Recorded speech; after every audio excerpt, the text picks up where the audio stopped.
Hello friends, प्रसाद academy रे आपनको स्वागत। देखंतु आपण मान पई ए वीडियो रे गोटी इंपोर्टेंट अपडेट होछि जोटा कि ओपीएससी रो ओ मास रो रिक्रुटमेंट को नेकी।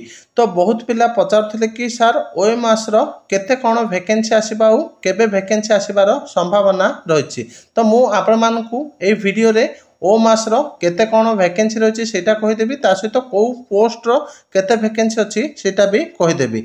तो जो माने निजे देखिया पय चाहउचंती एटी देखंतु Odisha study point .in website को जिबे, जार लिंक आपण माने वीडियो डिस्क्रिप्शन रे पाइ जिबे। एटी देखंतु अछि ओपीएससी ओ मास रिक्रुटमेंट 2025 नोटिफिकेशन। तो eighty age limit, detail syllabus, को पदवी रो केते माने को पोस्ट रो केते वैकेंसी रहिछि डिटेल एटी दिया जायछि। तो आपण माने ए लिंक को जाय कि डायरेक्ट देखि परिबे ओडिशा स्टडी पॉइंट .in।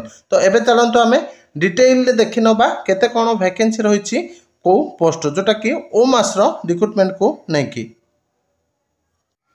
तो पॉइंट नंबर 1 देखि पाथबे for the post of assistant director municipal administration assistant commissioner chief executive officer under O MAS cadre. तो मोर तो सैंक्शन स्ट्रेंथ होची 43, ऑफिसर इन पोजिशन है 15, vacancy available for direct recruitment है 7टी। तो यही सब जो पॉइंट नंबर 1 रो वैकेंसी गुड़िक दि जाए पोस्ट गुड़िक दि जाए आर मोट 7टी वैकेंसी रही जोटा कि डायरेक्ट रिक्रुटमेंट तापर पॉइंट नंबर 2 देखंतु for the post of enforcement officer under the O MAS cadre.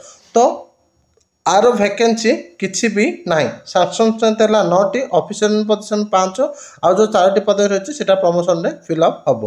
Point number 3 देखंतु for the post of executive officer under the O MAS cadre. तो sanction strength होची 65, officer in position है 12, vacancy available for direct recruitment 21। तो आपनकर ये है 21, ये है 7। तो टोटाल ओ मास रो 28टी पदवी आसवाई जाउछि। तो आर क्वालिफिकेशनटा मु आपण मान को कहि दोछि, जो माने नॉर्मल ग्रेजुएशन सहित कंप्यूटर कोर्स करछंती से माने ए पदवीटा को आवेदन करि परिबे। तो डिटेल सिलेबस एज लिमिट सब पय मु वीडियो डिस्क्रिप्शन रे लिंक देछि, से लिंक को जाके आपण माने डिटेल रे देखि परिबे। पॉइंट नंबर 4 देखंतु for the post of junior enforcement officer under the O MAS cadre. तो सैंक्शन स्ट्रेंथ होछि 30, ऑफिसर इन पोजिशन है 25, vacancy available for direct recruitment. तो मोट 5टी। तो ये जो लास्ट पदवी रही जूनियर एनफोर्समेंट ऑफिसर एटा को OSSC कंडक्ट करे। ये जो ऊपर 3टा पदवी रहा एटा को ओपीएससी कंडक्ट करे। तो आपनकर जूनियर एनफोर्समेंट ऑफिसर रिक्रुटमेंट और OSSC तरफ सीजीएल आसीबो। तो मोट 5टी पदवी रही। तो आपण मानकर जो डाउट थिला ओ मास रो वैकेंसी को नहीं कि, तो मोट 28टी पदवी आसीबो। तो आपनकर मे बी एई वर्ष लास्ट सुधा आसी पारे, नले नेक्स्ट ईयर फर्स्ट आवर को वैकेंसी आसीबो। Thank you.